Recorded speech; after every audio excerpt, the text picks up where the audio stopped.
Hi guys, Uncle Jesse here. Welcome to Uncle Jesse's Philippines Adventures. Or today we're under the sink cabinet adventuring. As you can see, I tore out the old sink cabinets and I'm going to paint under here to brighten it up a little bit and talk about a few things that people ask. And some guys ask me, what's the best way to meet a Filipino? So if you're looking for a Filipino wife, guys, or a Filipino girlfriend, the best thing to do, there's a couple of date apps. I met Zia on Date in Asia, and they seem to work out for me. Hey, I got a beautiful little wife, a loyal little wife, and one that really cares about me. So if that's what you want a good little woman, just come here and get you one. Filipinos are very family oriented, and I would say at least 60 to 75% of them are looking for husbands. They're not looking for one-night stands, although some of them are. Some of them love to be wild. Hint from my ex-girlfriends. Anyway, if you want a good woman, you can find you one here in the Philippines. I did, and you can too. Okay, so there's multiple dating apps. I decided to voiceover because I started rambling about other things and had my mind on something else, painting, and I was just rambling along. But anyway, if you guys want to find you a good Filipina, go on some of the dating sites, and one of the best ways to find a good woman or date many, I would date a few before I picked. I would talk to a bunch, but the best thing to do is just come here, visit different places, find you an area that you might like to live, and look at the local women. Now, I was living in Cebu when I met Zia on Date in Asia, and this was during the pandemic, so we were stuck. We couldn't go anywhere. But the year, it was almost a year I had been here when the pandemic hit. Almost exactly a year when we got locked down. I came in 2019,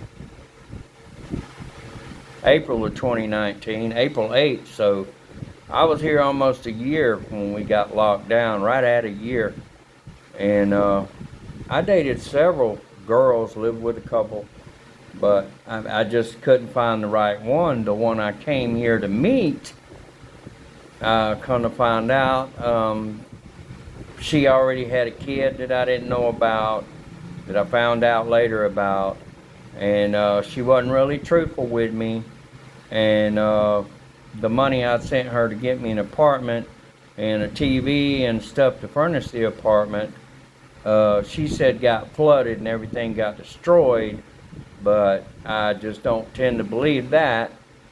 But anyway, I dated a few, and you got to watch out for the ones that's just in it for the money, for their family, because there's a lot of them out there. And a lot of them don't mean to be scammers, but a lot of them do mean to be scammers, and they just want to get their hands in your pocketbook and control you. Well, the best thing to do is come here, hang out, meet a bunch of different people. For the most part, what I've found is Filipinos and Filipinas are good people. They're very friendly people. And you just got to get out there and meet them. And you'll find your mate. I know a lot of guys here are married to Filipinos. A lot of bloggers are married and are doing great. Some of them have their ups and downs. They don't get along, but you know, that's just life. Sometimes it works out, sometimes it don't. But the best thing you can do is come here for a visit several times before you make up your mind. But I give all of my stuff away. I give my house to my daughter. I sold most of my vehicles. I've said this in other blogs, and basically give all my household goods away to my friends, and what they didn't want, we left. When my daughter sold a house, not too long ago, right after her husband passed away. I think I was here 2 years when Scott passed away, but his liver failed like Jules. He had liver cancer, and it failed on him. But he passed away, and she inherited their house, his mama's house and his grandma's house, and she already had my house that she was renting out. Well, she sold after she got over the hurt. After a while, she sold everything and bought her a new house, and she's doing well. Her and the kids are doing well. Since then, she's done met some other guy, got married. Anyway, that's a long story. Got divorced, but she's single again. But my kids are doing okay. But the best thing to do is come here and do your research. Do your research about retirement. Decide if you want to retire at 62. Decide if you want to wait till 67. Guys, unless you are in dire money situations and still have to work, I would not recommend anything. That's up to you and your situation. But for me, I said, you know what? It ain't a whole hell of a lot of money. I can barely live on it here in America in my paid-for house. But I did my research. If I move to the Philippines, I can live a lot better and have more money in my pocket. And that's what I did. I can support me and Zia on what I get and have a little money in our pocket. We can pretty much eat anything we want to. We don't go out a whole lot. I mean, you know, how many hamburgers can you eat? You know, we can make better ones. Hell, she's an excellent cook. So every now and again, we'll go out and splurge in one of the fancy restaurants and have a good meal, or buy pizza or burgers, or, you know. But you know, you get tired of that. It's not good for you, and really, I mean, you know, we look at it as a little treat. We go out and eat a pizza, eat a burger, go to the sushi place, the Japanese place, go to the Korean place, you know, and enjoy. But she likes to cook, and I like to eat her cooking. So that's what we do. We're kind of homebodies. She likes to hang around the house. She don't like to. I don't even think she's ever. Baby, have you ever been in a bar? Zia, have you ever been in a bar? No, she's never even been in a bar.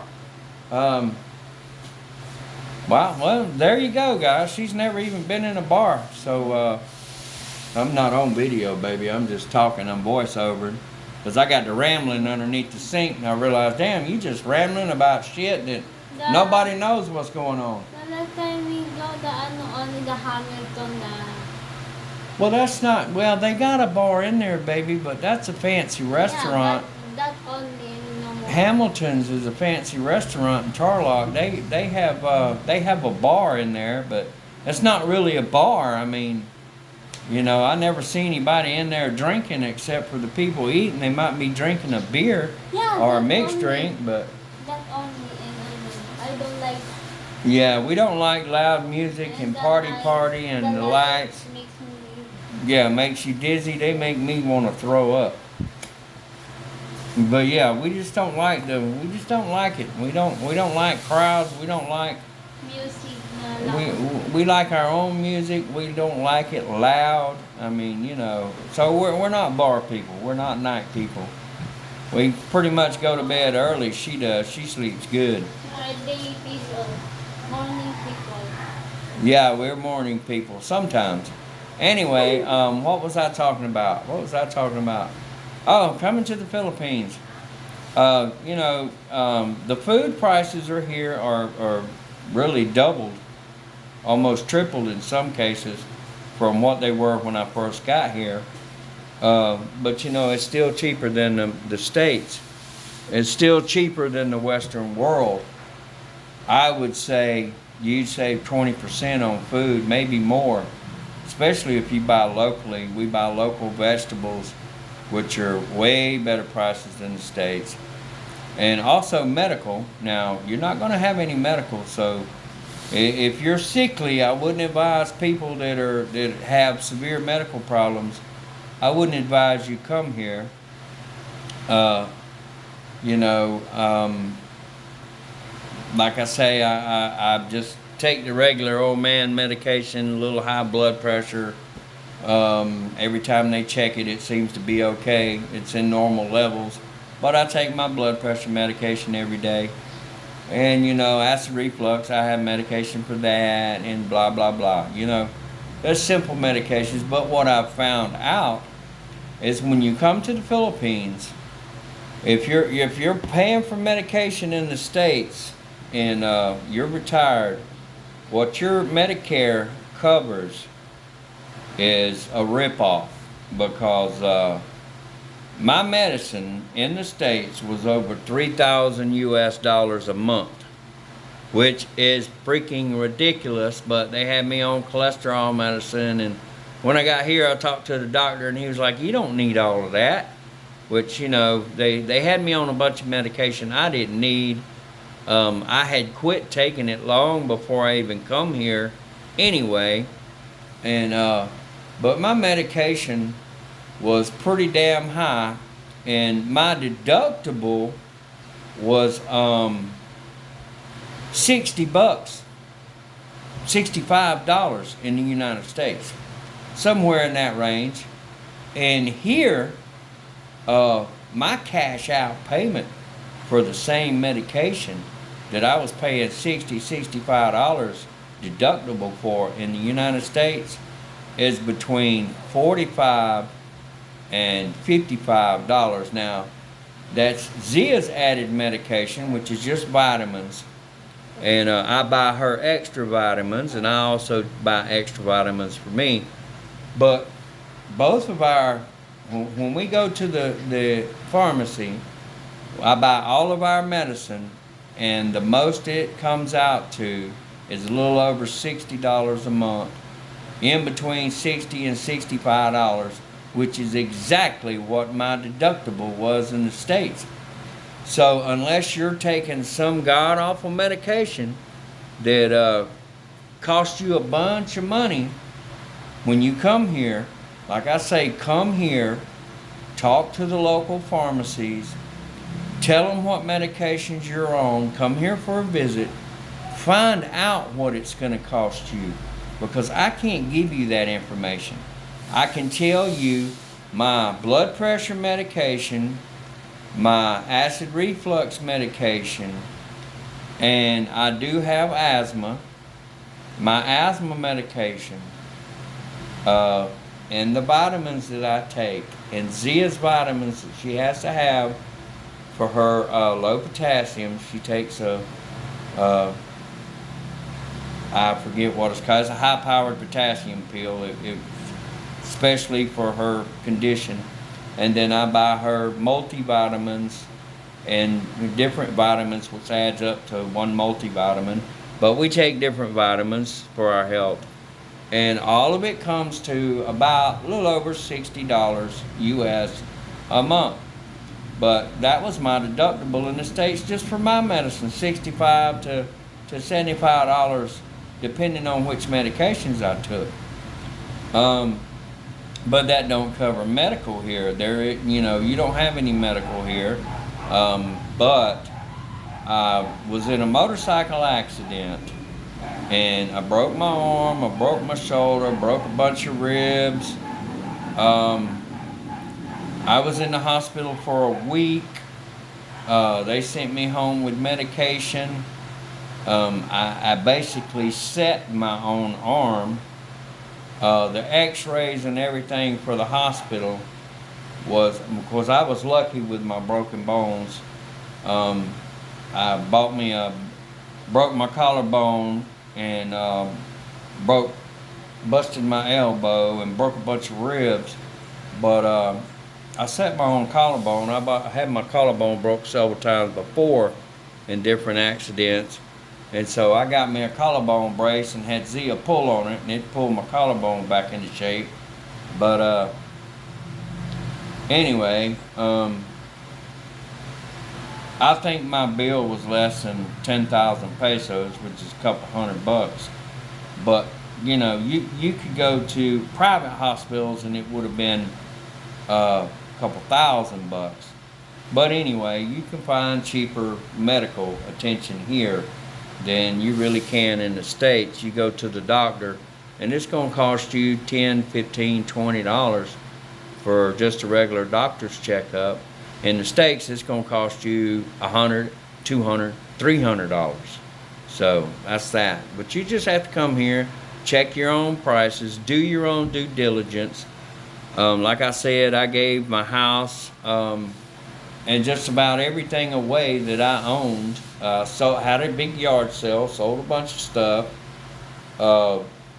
just gave away a bunch of stuff, left a bunch of stuff. My daughter sold a house. She got my motorcycle and gave it to her nephew, which she sent me a video of it. That boy's loving that bike and taking care of it, and he looks good riding it. But my other motorcycles, I sold them and sold my vehicles. But you just have to do your own due diligence, find out what's right for you.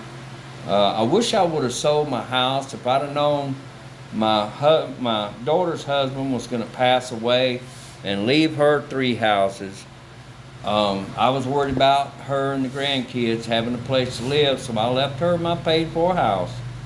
But if I'd have known she was going to inherit those other 3 houses, I would have sold my house and brought the cash with me.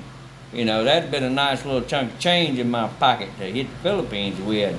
But knowing my dumb ass, I'd still be partying and I wouldn't have met Zia. But anyway, you just gave everything away. So just come here, visit, do your due diligence, and find out what's right for you guys. It's not hard to find a Philippine girl. It's hard as hell in the United States because all the good ones there are married and have been married forever. The young ones don't want no old man. They want to party, you know. They want to act young and crazy as hell. The American women, not speaking bad of American women, but American women, they don't have the family mentality anymore. The U.S. government has just about destroyed the nuclear family in America, and that's what they want. They want everybody to be gay. They want everybody to be la-la bullshit. They want everybody fighting one another so they can sit up there with all the power and all the money and all the control. And that's, our government's just a bunch of crooked narcissists. Anyway, that's one of the main reasons I left, to get away from that bullshit. And I told my daughter to bring the grandkids here, but she ain't having no part of that. She's enjoying herself. She got plenty of money. More power to you, baby. I love you. But just come here, do your due diligence, and find your own way. That's what I did. You can take other expats' advice. You can take most of them with a grain of salt. But you're going to find out. You're going to have to find out for yourself. You're just going to have to find out for yourself. Can't nobody tell you. Can't nobody teach you. You're just going to have to come here and find out for yourself what's right for you. And that's about the best I can tell you. And so we're going to get back to painting over here because I've done rambling on again. And old men are good about rambling, especially when they ain't got nobody to talk to that speaks English except for their little wife. She don't understand half of what I'm talking about anyway. But hope y'all enjoyed this video.